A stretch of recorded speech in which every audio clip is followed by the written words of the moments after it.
قال فما خطبكم أيها المرسلون قالوا إنا أرسلنا إلى قوم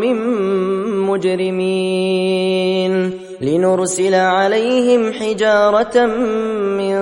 طين مسومة عند ربك للمسرفين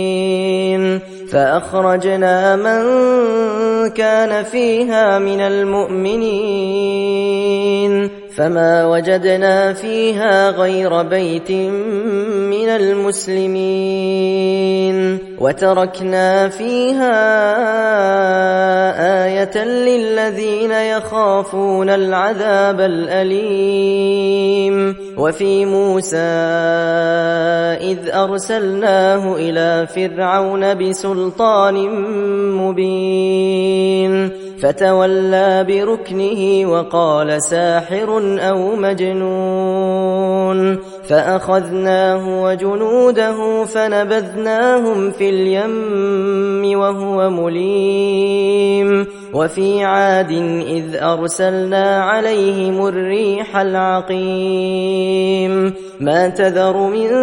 شيء أتت عليه إلا جعلته كالرميم وفي ثمود إذ قيل لهم تمتعوا حتى حين فعتوا عن أمر ربهم فأخذتهم الصاعقة وهم ينظرون فما استطاعوا من قيام وما كانوا منتصرين وقوم نوح من قبل إنهم كانوا قوما فاسقين والسماء بنيناها بأيد وإنا لموسعون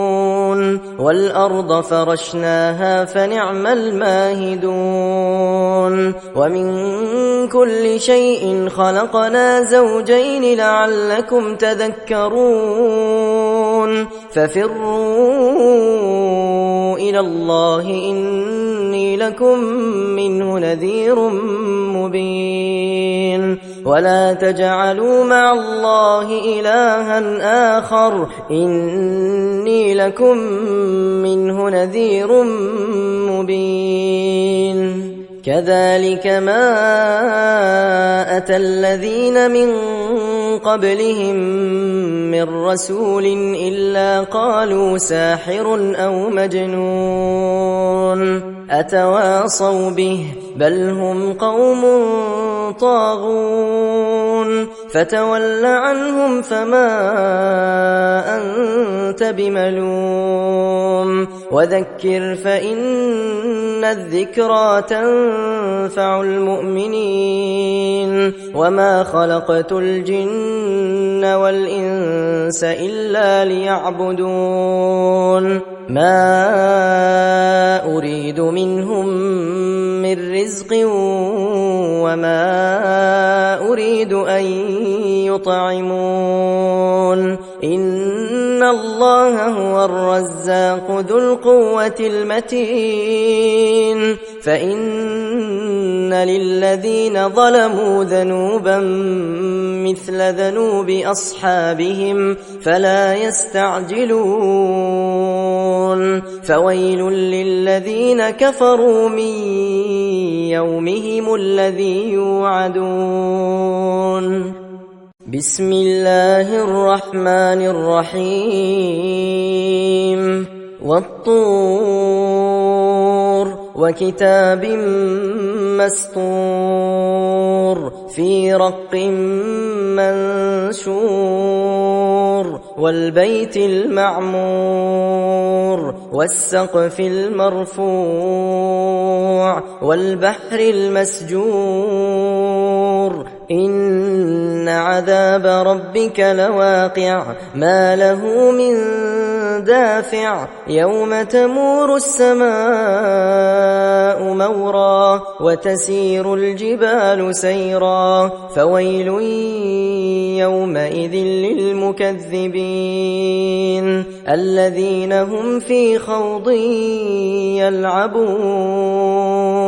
يوم يدعون إلى نار جهنم دعا هذه النار التي كنتم بها تكذبون أفسحر هذا أم أنتم لا تبصرون اصلوها فاصبروا أو لا تصبروا سواء عليكم إنما تجزون ما كنتم تعملون إن المتقين في جنات ونعيم فاكهين بما آتاهم ربهم ووقاهم ربهم عذاب الجحيم كلوا واشربوا هنيئا بما كنتم تعملون متكئين على سرر مصفوفة وزوجناهم بحور عين والذين آمنوا واتبعتهم ذريتهم بإيمان ألحقنا بهم ذريتهم وما ألتناهم من عملهم من شيء كل امرئ بما كسب رهين وأمددناهم بفاكهة ولحم مما يشتهون يتنازعون فيها كأسا لا لغو فيها ولا تأثيم ويطوف عليهم غلمان لهم كأنهم لؤلؤ مكنون وأقبل بعضهم على بعض يتساءلون قالوا إنا كنا قبل في أهلنا مشفقين فمن الله علينا ووقانا عذاب السموم إنا كنا من قبل ندعوه إنه هو البر الرحيم فذكر فما أنت بنعمة ربك بكاهن ولا مجنون أم يقولون شاعر نتربص به ريب المنون قل تربصوا فإني معكم من المتربصين أم تأمرهم أحلامهم بهذا أم هم قوم طاغون أم يقولون تقوله بل لا يؤمنون فليأتوا بحديث مثله إن كانوا صادقين أم خلقوا من غير شيء أم هم الخالقون أم خلقوا السماوات والأرض بل لا يوقنون أم عندهم خزائن ربك أم هم المسيطرون أم لهم سلم يستمعون فيه فليأت مستمعهم بسلطان مبين أم له البنات ولكم البنون أم تسألهم أجرا فهم من مغرم مثقلون أم عندهم الغيب فهم يكتبون أم يريدون كيدا فالذين كفروا هم المكيدون أم لهم إله غير الله سبحان الله عما يشركون وإن يروا كسفا من السماء ساقطا يقولوا سحاب مركوم فذرهم حتى يلاقوا يومهم الذي فيه يصعقون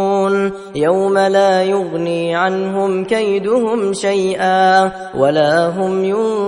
ينصرون وإن للذين ظلموا عذابا دون ذلك ولكن أكثرهم لا يعلمون واصبر لحكم ربك فإنك بأعيننا وسبح بحمد ربك حين تقوم ومن الليل فسبحه وإدبار النجوم بسم الله الرحمن الرحيم والنجم إذا هوى ما ضل صاحبكم وما غوى وما ينطق عن الهوى إن هو إلا وحي يوحى علمه شديد القوى ذو مرة فاستوى وهو بالأفق الأعلى ثم دنا فتدلى فكان قاب قوسين أو أدنى فأوحى إلى عبده ما أوحى ما كذب الفؤاد ما رأى أفتمارونه على ما يرى ولقد رآه نزلة أخرى عند سدرة المنتهى عندها جنة المأوى إذ يغشى السدرة ما يغشى ما زاغ البصر وما طغى لقد رأى من آيات ربه الكبرى أفرأيتم اللات والعزى ومناة الثالثة الأخرى ألكم الذكر وله الأنثى تلك إذا قسمة ضيزى إن هي إلا أسماء سميتموها أنتم وآباؤكم ما أنزل الله بها من سلطان إن يتبعون إلا الظن وما تهوى الأنفس ولقد جاءهم من ربهم الهدى أم للإنسان ما تمنى فلله الآخرة والأولى وكم من ملك في السماوات لا تغني شفاعتهم شيئا إلا من بعد أن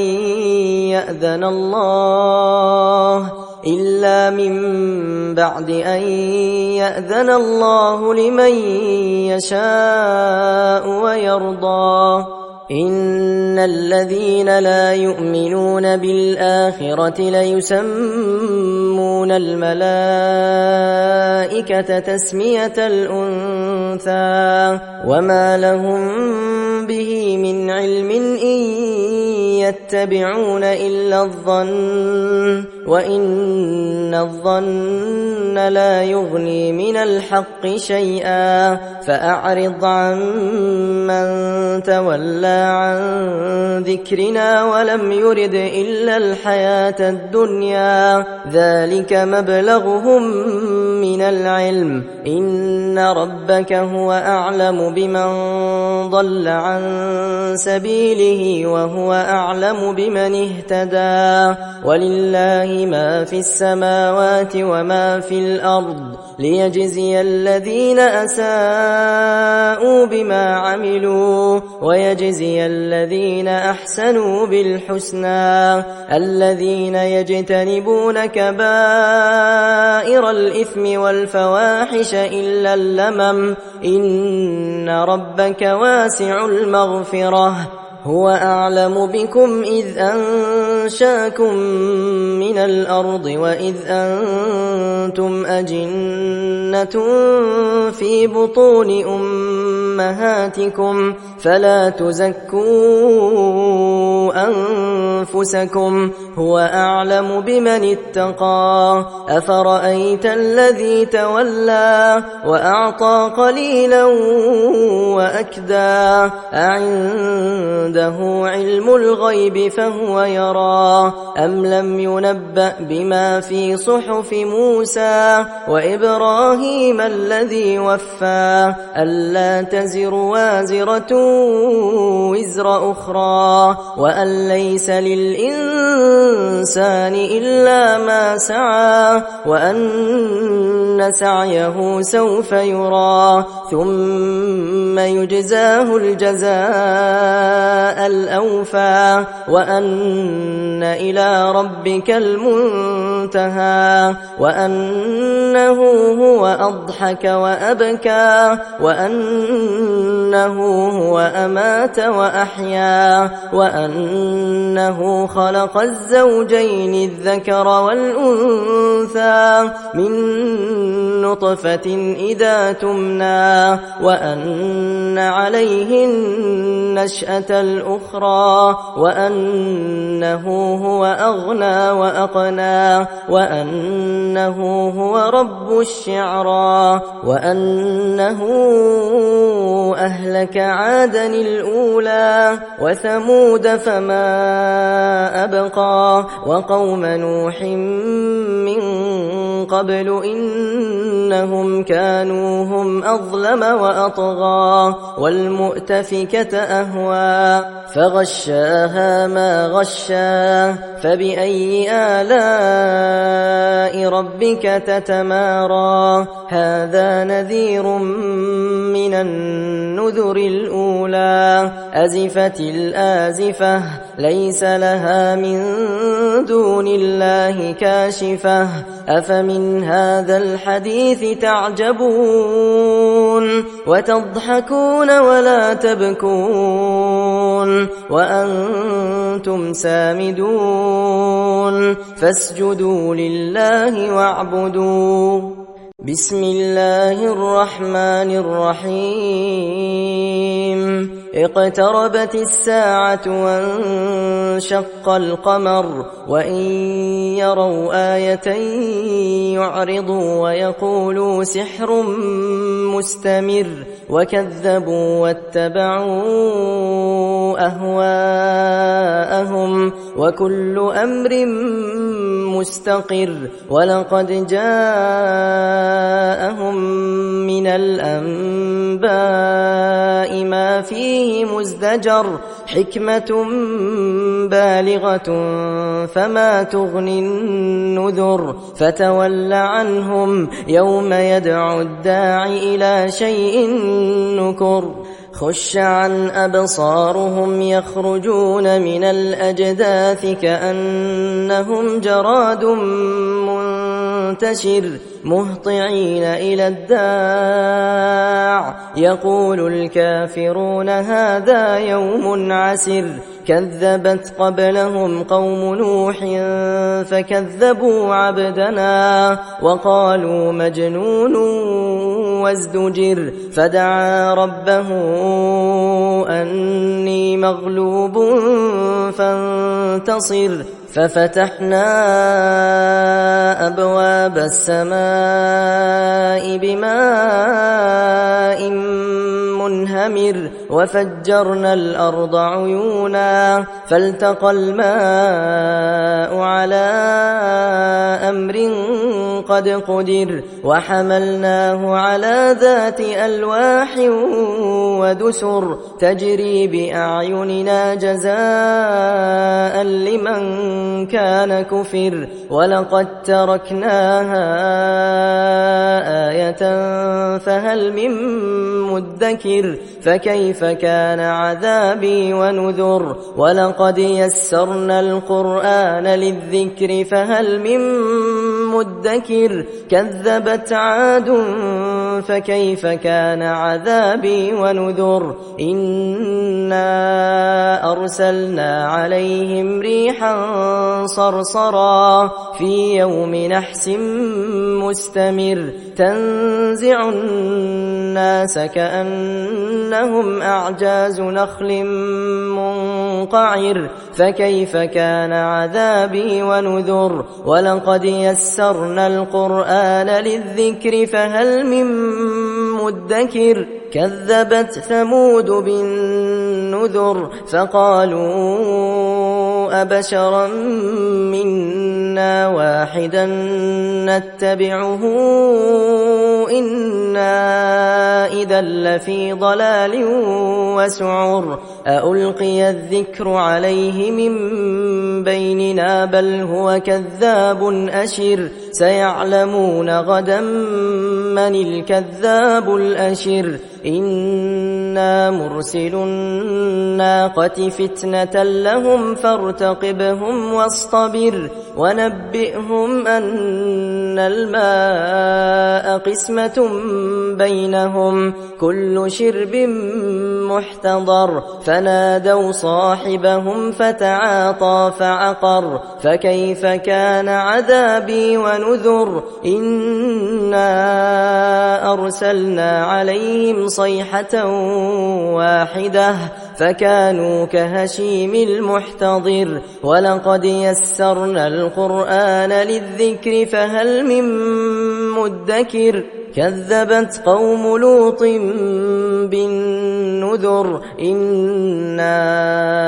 أرسلنا عليهم حاصبا إلا آل لوط نجيناهم بسحر نعمة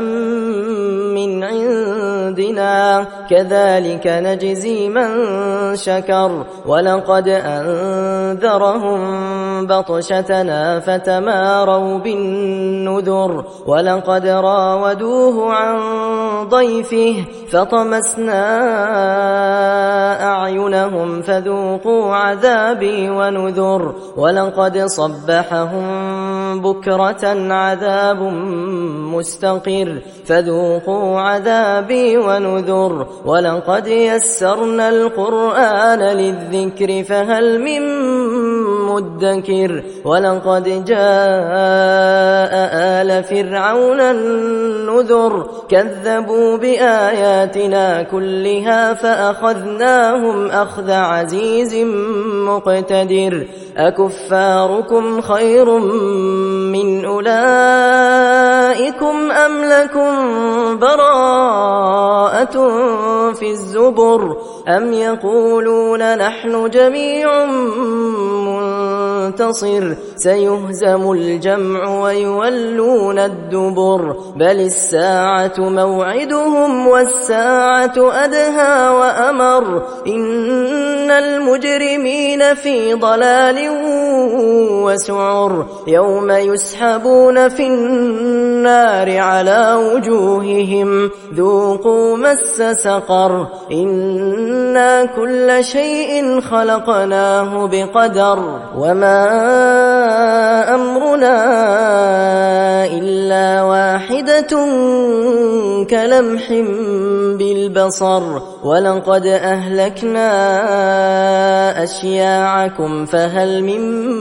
مدكر وكل شيء فعلوه في الزبر وكل صغير وكبير مستطر إن المتقين في جنات ونهر في مقعد صدق عند مليك مقتدر بسم الله الرحمن الرحيم الرحمن علم القرآن خلق الإنسان علمه البيان الشمس والقمر بحسبان والنجم والشجر يسجدان والسماء رفعها ووضع الميزان ألا تطغوا في الميزان وأقيموا الوزن بالقسط ولا تخسروا الميزان والأرض وضعها للأنام فيها فاكهة والنخل ذات الأكمام والحب ذو العصف والريحان فبأي آلاء ربكما تكذبان خلق الإنسان من صلصال كالفخار وخلق الجان من مارج من نار فبأي آلاء ربكما تكذبان رب المشرقين ورب المغربين فبأي آلاء ربكما تكذبان مرج البحرين يلتقيان بينهما برزخ لا يبغيان فبأي آلاء ربكما تكذبان يخرج منهما اللؤلؤ والمرجان فبأي آلاء ربكما تكذبان وله الجوار المنشآت في البحر كالأعلام فبأي آلاء ربكما تكذبان كل من عليها فان ويبقى وجه ربك ذو الجلال والإكرام فبأي آلاء ربكما تكذبان يسأله من في السماوات والأرض كل يوم هو في شأن فبأي آلاء ربكما تكذبان سنفرغ لكم أيها الثقلان فبأي آلاء ربكما تكذبان يا معشر الجن والإنس إن استطعتم أن تنفذوا من أقطار السماوات والأرض فانفذوا لا تنفذون إلا بسلطان فبأي آلاء ربكما تكذبان يرسل عليكما شواظ من نار ونحاس فلا تنتصران فبأي آلاء ربكما تكذبان فإذا انشقت السماء فكانت وردة كالدهان فبأي آلاء ربكما تكذبان فيومئذ لا يسأل عن ذنبه إنس ولا جان فبأي آلاء ربكما تكذبان يعرف المجرمون بسيماهم فيؤخذ بالنواصي والأقدام فبأي آلاء ربكما تكذبان هذه جهنم التي يكذب بها المجرمون يطوفون بينها وبين حميم آن فبأي آلاء ربكما تكذبان ولمن خاف مقام ربه جنتان فبأي آلاء ربكما تكذبان ذواتا أفنان فبأي آلاء ربكما تكذبان فيهما عينان تجريان فبأي آلاء ربكما تكذبان فيهما من كل فاكهة زوجان فبأي آلاء ربكما تكذبان متكئين على فرش بطائنها من استبرق وجنى الجنتين دان فبأي آلاء ربكما تكذبان فيهن قاصرات الطرف لم يطمثهن إنس قبلهم ولا جان فبأي آلاء ربكما تكذبان كأنهن الياقوت والمرجان فبأي آلاء ربكما تكذبان هل جزاء الإحسان إلا الإحسان فبأي آلاء ربكما تكذبان ومن دونهما جنتان فبأي آلاء ربكما تكذبان مدهامتان فبأي آلاء ربكما تكذبان فيهما عينان نضاختان فبأي آلاء ربكما تكذبان فيهما فاكهة ونخل ورمان فبأي آلاء ربكما تكذبان فيهن خيرات حسان فبأي آلاء ربكما تكذبان حور مقصورات في الخيام فبأي آلاء ربكما تكذبان لم يطمثهن إنس قبلهم ولا جان فبأي آلاء ربكما تكذبان متكئين على رفرف خضر وعبقري حسان فبأي آلاء ربكما تكذبان تبارك اسم ربك ذي الجلال والإكرام بسم الله الرحمن الرحيم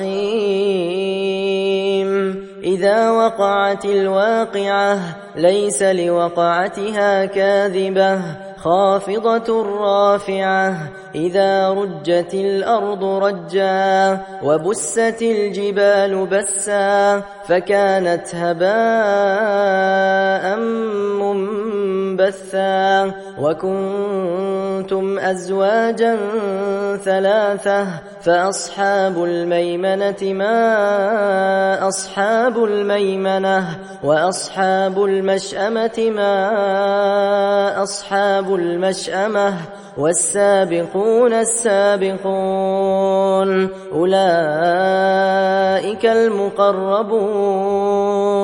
في جنات النعيم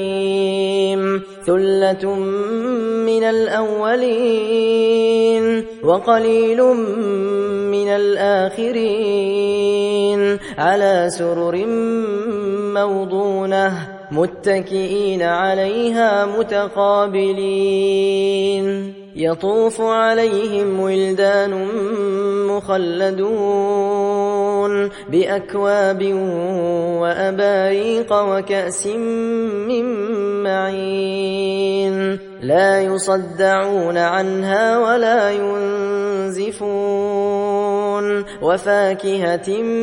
مما يتخيرون ولحم طير مما يشتهون وحور عين كأمثال اللؤلؤ المكنون جزاء بما كانوا يعملون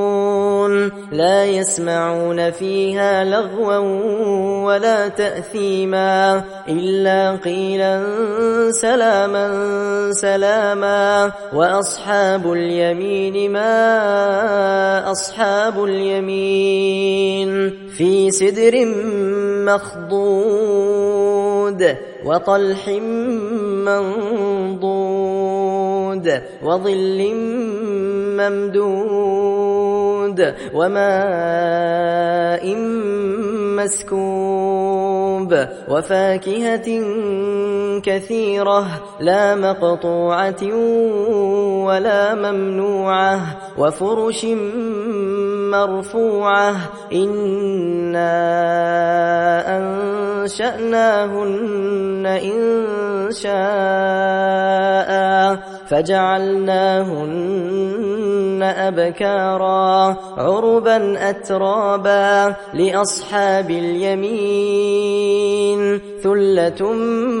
من الأولين وثلة من الآخرين وأصحاب الشمال ما أصحاب الشمال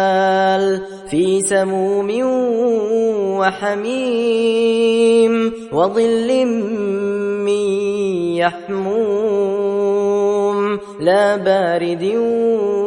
ولا كريم إنهم كانوا قبل ذلك مترفين وكانوا يصرون على الحنث العظيم وكانوا يقولون أئذا متنا وكنا ترابا وعظاما أئنا لمبعوثون أو آباؤنا الأولون قل إن الأولين والآخرين لمجموعون إلى ميقات يوم معلوم ثم إنكم أيها الضالون المكذبون لآكلون من شجر من زقوم فمالئون منها البطون فشاربون عليه من الحميم فشاربون شرب الهيم هذا نزلهم يوم الدين نحن خلقناكم فلولا تصدقون أفرأيتم ما تمنون أأنتم تخلقونه أم نحن الخالقون نحن قدرنا بينكم الموت وما نحن بمسبوقين على أن نبدل أمثالكم وننشئكم فيما لا تعلمون ولقد علمتم النشأة الأولى فلولا تذكرون أفرأيتم ما تحرثون أأنتم تزرعونه أم نحن الزارعون لو نشاء لجعلناه حطاما فظلتم تفكهون إنا لمغرمون بل نحن محرومون أفرأيتم الماء الذي تشربون أأنتم أنزلتموه من المزن أم نحن المنزلون لو نشاء جعلناه أجاجا فلولا تشكرون أفرأيتم النار التي تورون أأنتم أنشأتم شجرتها أم نحن المنشئون نحن جعلناها تذكرة ومتاعا للمقوين فسبح باسم ربك العظيم فلا أقسم بمواقع النجوم وإنه لقسم لو تعلمون عظيم إنه لقرآن كريم في كتاب مكنون لا يمسه إلا المطهرون تنزيل من رب العالمين أفبهذا الحديث أنتم مدهنون وتجعلون رزقكم أنكم تكذبون فلولا إذا بلغت الحلقوم وأنتم حينئذ تنظرون ونحن أقرب إليه منكم ولكن لا تبصرون فلولا إن كنتم غير مدينين ترجعونها إن كنتم صادقين فأما إن كان من المقربين فروح وريحان وجنة نعيم وأما إن كان من أصحاب اليمين فسلام لك من أصحاب اليمين وأما إن كان من المكذبين الضالين فنزل من حميم وتصلية جحيم إن هذا لهو حق اليقين فسبح باسم ربك العظيم بسم الله الرحمن الرحيم سبح لله ما في السماوات والأرض وهو العزيز الحكيم له ملك السماوات والأرض يحيي ويميت وهو على كل شيء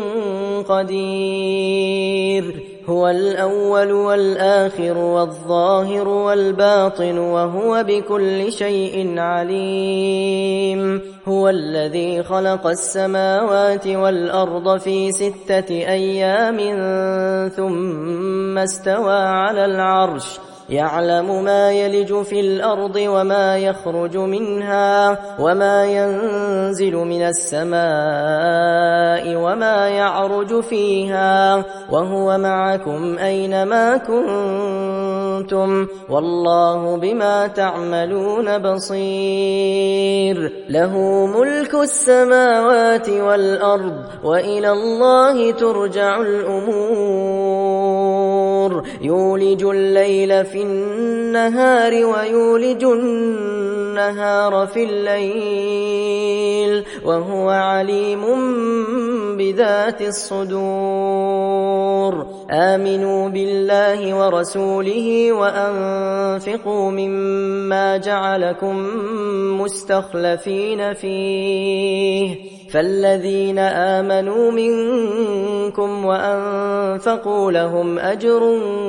كبير وما لكم لا تؤمنون بالله والرسول يدعوكم لتؤمنوا بربكم وقد أخذ ميثاقكم إن كنتم مؤمنين هو الذي ينزل على عبده آيات بينات ليخرجكم من الظلمات إلى النور وإن الله بكم لرؤوف رحيم وما لكم ألا تنفقوا في سبيل الله ولله ميراث السماوات والأرض لا يستوي منكم من أنفق من قبل الفتح وقاتل أولئك أعظم درجة من الذين أنفقوا من بعد وقاتلوا وكلا وعد الله الحسنى والله بما تعملون خبير من ذا الذي يقرض الله قرضا حسنا فيضاعفه له وله أجر كريم يوم ترى المؤمنين والمؤمنات يسعى نورهم بين أيديهم وبأيمانهم بشراكم اليوم جنات تجري من تحتها الأنهار خالدين فيها ذلك هو الفوز العظيم يوم يقول المنافقون والمنافقات للذين آمنوا انظرونا نقتبس من نوركم قيل ارجعوا وراءكم فالتمسوا نورا فضرب بينهم بسور له باب باطنه فيه الرحمة وظاهره من قبله العذاب ينادونهم ألم نكن معكم قالوا بلى ولكنكم فتنتم أنفسكم وتربصتم وارتبتم وغرتكم الأماني حتى جاء أمر الله وغركم بالله الغرور فاليوم لا يؤخذ منكم فدية ولا من الذين كفروا مأواكم النار هي مولاكم وبئس المصير ألم يأن للذين آمنوا أن تخشع قلوبهم لذكر الله وما نزل من الحق ولا يكونوا كالذين أوتوا الكتاب من قبل فطال عليهم الأمد فقست قلوبهم وكثير منهم فاسقون اعلموا أن الله يحيي الأرض بعد موتها قد بينا لكم الآيات لعلكم تعقلون إن المصدقين والمصدقات وأقرضوا الله قرضا حسنا يضاعف لهم ولهم أجر كريم والذين آمنوا بالله ورسله أولئك هم الصديقون والشهداء عند ربهم لهم أجرهم ونورهم والذين كفروا وكذبوا بآياتنا أولئك أصحاب الجحيم اعلموا أنما الحياة الدنيا لعب وله وزينة وتفاخر بينكم وتكاثر في الأموال والأولاد كمثل غيث أعجب الكفار نباته ثم يهيج فتراه مصفرا ثم يكون حطاما وفي الآخرة عذاب شديد ومغفرة من الله ورضوان وما الحياة الدنيا إلا متاع الغرور سابقوا إلى مغفرة من ربكم وجنة عرضها كعرض السماء والأرض أعدت للذين آمنوا بالله ورسله ذلك فضل الله يؤتيه من يشاء والله ذو الفضل العظيم ما أصاب من مصيبة في الأرض ولا في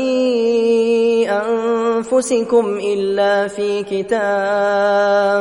إلا في كتاب من قبل أن نبرأها إن ذلك على الله يسير لكي لا تأسوا على ما فاتكم ولا تفرحوا بما آتاكم والله لا يحب كل مختال فخور الذين يبخلون ويأمرون الناس بالبخل ومن يتول فإن الله هو الغني الحميد لقد أرسلنا رسلنا بالبينات وأنزلنا معهم الكتاب والميزان ليقوم الناس بالقسط وأنزلنا الحديد فيه بأس شديد ومنافع للناس وليعلم الله من ينصره ورسله بالغيب إن الله قوي عزيز ولقد أرسلنا نوحا وإبراهيم وجعلنا في ذريتهما النبوة والكتاب فمنهم مهتد وكثير منهم فاسقون ثم قفينا على آثارهم برسلنا وقفينا بعيسى ابن مريم وآتيناه الإنجيل وجعلنا في قلوب الذين اتبعوه رأفة ورحمة ورهبانية ابتدعوها ما كتبناها عليهم إلا ابتغاء رضوان الله فما رعوها حق رعايتها فآتينا الذين آمنوا منهم أجرهم وكثير منهم فاسقون يا أيها الذين آمنوا اتقوا الله وآمنوا برسوله يؤتكم كفلين من رحمته ويجعل لكم نورا تمشون به ويغفر لكم والله غفور رحيم لئلا يعلم أهل الكتاب ألا يقدرون على شيء من فضل الله وأن الفضل بيد الله يؤتيه من يشاء والله ذو الفضل العظيم